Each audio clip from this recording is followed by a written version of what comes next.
Hey all, Tom Moran here from Tom's Big Spiders. This episode we're going to be taking a look at my Xenesthis intermedia or Amazon blue bloom. Now this one here isn't necessarily in dire need of a rehousing. The enclosure was sufficient. However, I just want to point people to this clip from the last time I rehoused her. For folks who are wondering why I'm putting such a pretty spider into such a blah enclosure, this is only temporary. I'm trying to see now what I have for different Xenesthis species, and once I'm sure if I have some females, they will be going into beautiful enclosures that kind of go along with how beautiful the spiders are. And obviously, we've come to the point now where I do have a beautiful enclosure I want to put her in, and I want to show her off. And just to be clear, I mentioned this during the video too, I haven't 100% sexed this one. I'm assuming it's a female, but she's thwarted every attempt I've made to sex her out because she keeps shredding the part of the molt that I need to see, and I'll mention that again in the video. So we're hoping, fingers crossed for me, this is going to be a female, but even if it's a male, they are gorgeous, so I don't mind giving them that beautiful aquarium so that we can actually see them. So enough of me talking, let's take a look at Xenesthis intermedia or the Amazon blue bloom. All right, so we're about to rehouse my Xenesthis intermedia or Amazon blue bloom. I was actually shocked when I looked back. I thought I had just done a rehousing of this, but apparently it was quite a while ago. So we're going to do a little update and get it into something nicer. And then as I alluded to at the beginning of this video, this was one of the ones that as I was putting it into this current enclosure here, I mentioned that eventually I would get her into something a little more showing, and that's what we're going to do today. So let me open this up so Billy can get a shot and see if she comes down. Now, a note, I'm wearing gloves because Xenesthis species, this is not going to be the same for everybody. I want to make that very clear.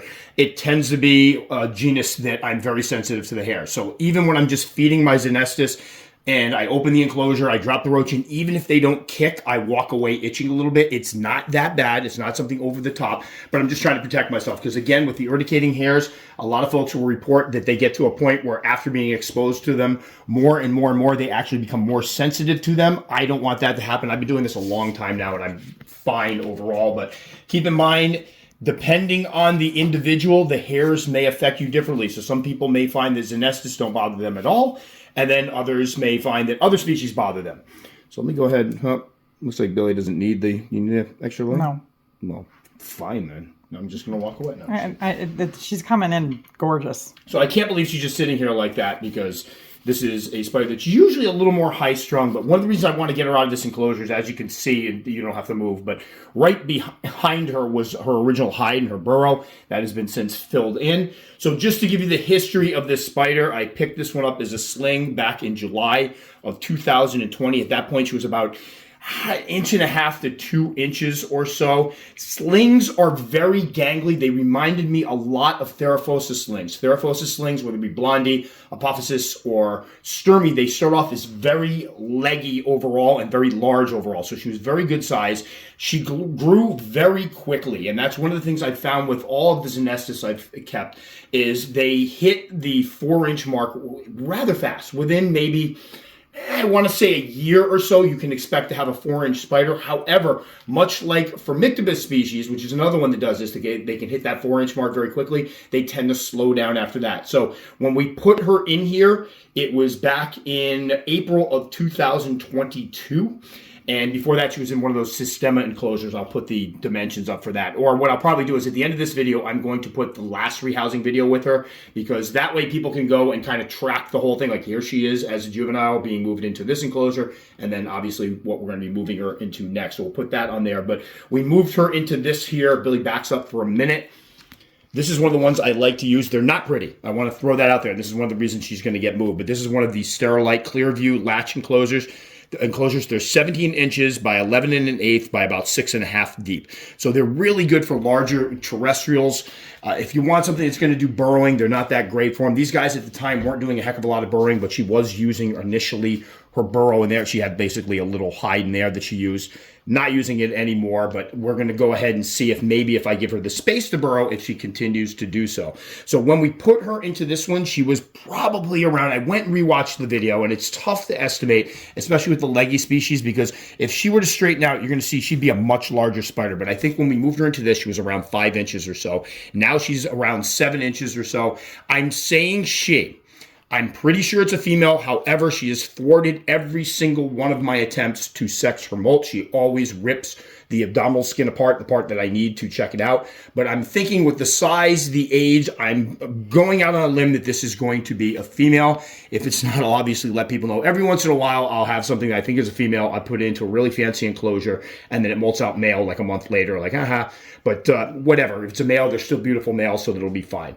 So what we are going to be putting her into is this over here. This is one of the Tarantula Cribs Terrestrial XL, the sliding ones. I like the sliding ones because they're a little more secure. They have other ones where the top actually just sits on the magnets, and it's pretty strong overall, but again, I worry just that they're going to push up or find a gap if that top starts to, bend a little bit, that maybe they find a gap. But I have one of them in use. I've had no issues with it, but I like the sliding ones. Well ventilated. This one measures about 12 by 12 by 18 or 46 by 30.5 by 30.5. They are expensive. So folks, I'm not telling you have to put your spider in this. This is one of the reasons I put dimensions for what I'm putting my spiders into, so you can get a rough idea of, all right, Tom's using this. That's too expensive for me. I can use something different that's a little cheaper, whatever it may be. These guys are kind of like, if we're talking cars, it's like a Lexus. They're beautiful. They look great on the shelf. They're very clear. The spiders look great in them, but I understand when people just don't have the money for them. So I'm never telling people go out and buy this. I'm trying to show options that are out there. And for me, being somebody that has a larger collection, I'm not picking up a lot of new spiders. A lot of what I've been doing lately is upgrading the adult enclosures to something prettier so I can show them off. So what we have in here, the mix is substrate. It's peat, cocoa fiber with some vermiculite. The bottom levels are moist. The top level is dry. This is a species. The species blue, Xenesthis species blue, tend to come from a more arid region, so you can keep it a little drier. These guys come from a more tropical region where they actually live in rainforests where there's more moisture, so I do try to keep it somewhat moist. Then we have the water dish, some leaf litter, a little fake plant. I don't know why I threw in there. I just needed a splash of color. And then we have the starter burrow under there. What I'm hoping she'll do is at least use the starter burrow. We'll see if she does any actual burrowing. And I think I said we have the New Zealand sphagnum moss. It honestly is just thrown in there to have something in the background. It doesn't really serve a purpose.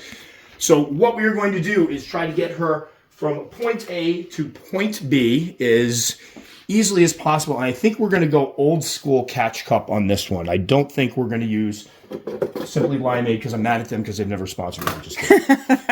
No, I looked at I think we might have used it the last time and it worked out fine, but we're going to try to, or should we use that one? Now, let's see.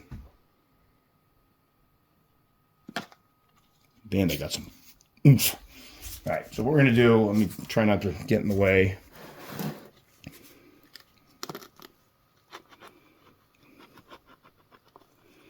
There you go. She's actually being very, very calm. Yeah, she is. So this catch cup, you can see she's definitely around 7 inches or so. And I know you got good shots we don't have to get, but you can see she's a good size spider. We'll measure the catch cup after. Oh, I don't. I brought my tape measure downstairs. Darn it. I could have measured it right here on camera, but we'll measure it after. So what we're going to do is just put her here. See if we can't get her out. It's okay. I'm going to go ahead and do this.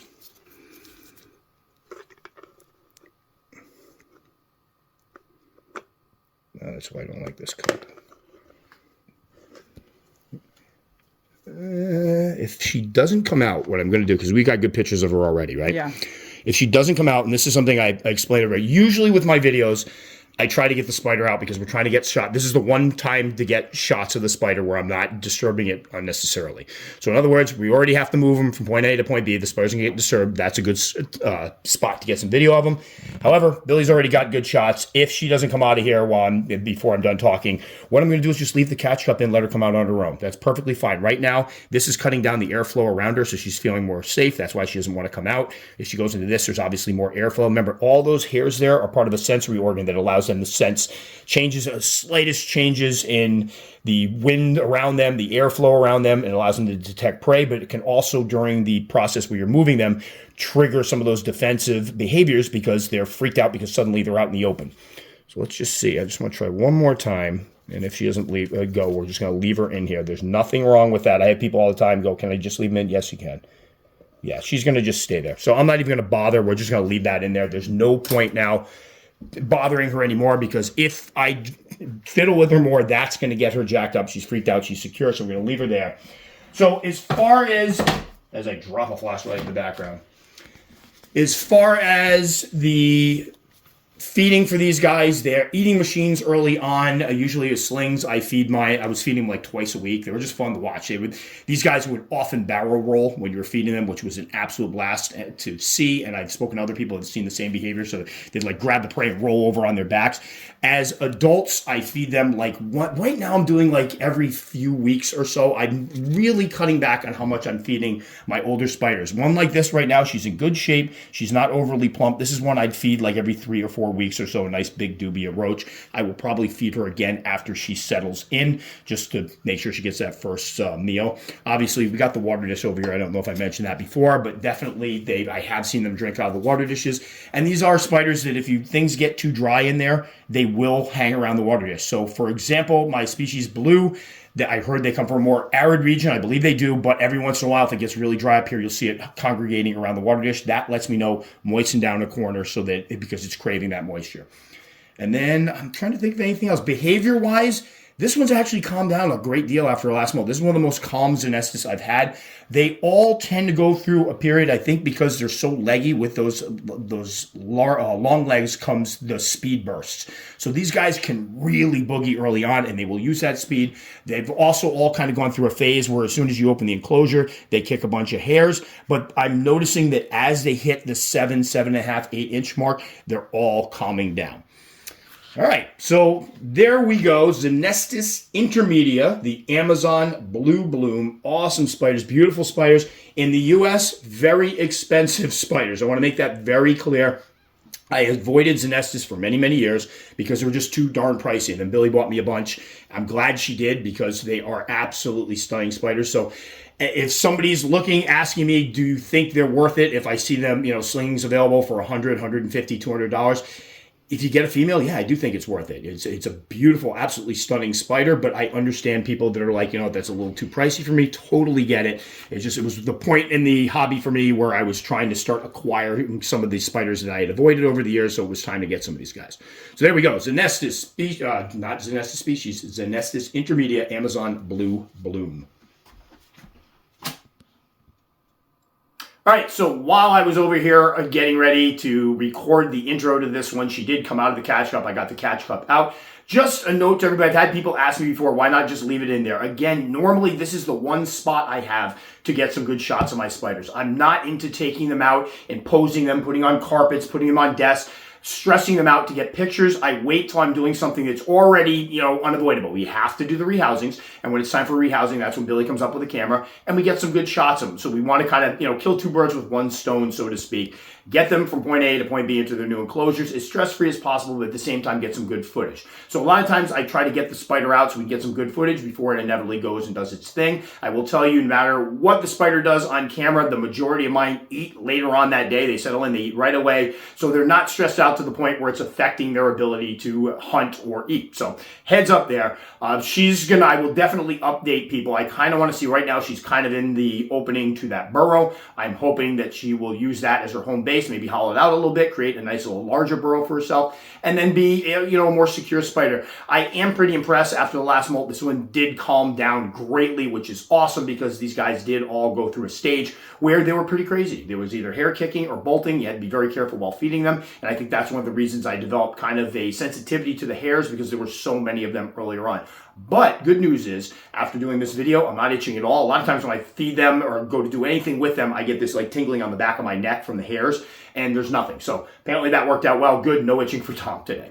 All right, so that will do it for this one. As always, if you liked it enough to subscribe, very much appreciated. You can click the circle right up in there. I'm going to put the older video down here. Again, that's why I do these things and keep revisiting so that people can see how I keep them all along. Put something else up here, maybe the other Xenesthis video. If you take the time to comment, I'll take the time to respond. Just know it can take me a little while, but I will get back to you. Guys, as always, stay safe. We'll catch you next time.